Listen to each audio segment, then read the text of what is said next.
So now, in the last video, we looked at the N-channel enhancement mode MOSFET. Now we're going to look at the P-channel enhancement mode MOSFET. So just like bipolar junction transistors, there's two main types.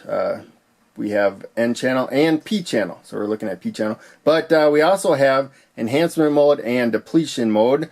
But all I ever really see is enhancement mode. So both types of transistors also have depletion modes. But let's get back to this particular transistor. So it's P-channel enhancement mode. We're using the BS250 right there. Pin layout is drain to the left, gate in the middle, and source to the right. So I have the front, which is smaller, pointing to the right there. So we have our source on top, and the gate in the middle, and the drain at the bottom, coming to the LED. Hopefully you can see that.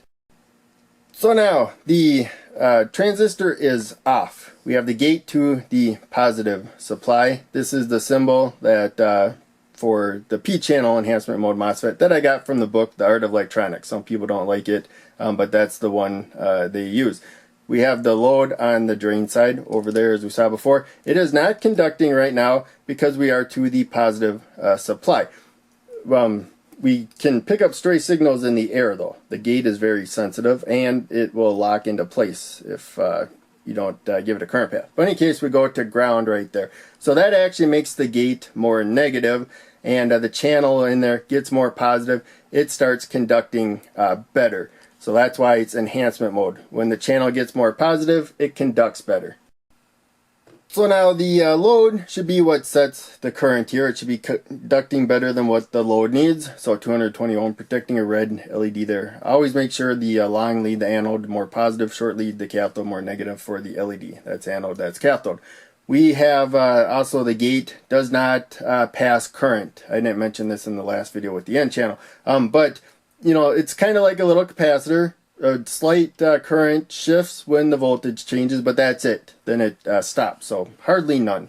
Most circuits you can consider it no current, just a voltage change. So it's not a current-based transistor, just a voltage. That's why when it's floating, the charges stay in the same on the gate. And negative on, positive off. It doesn't depend on current flow. There we go. It stayed off, but my body gave it enough of a signal. So we have that. Also, the gate's kind of sensitive. Probably a good idea to, I think you might want to give it a pull-up resistor in this case, right there.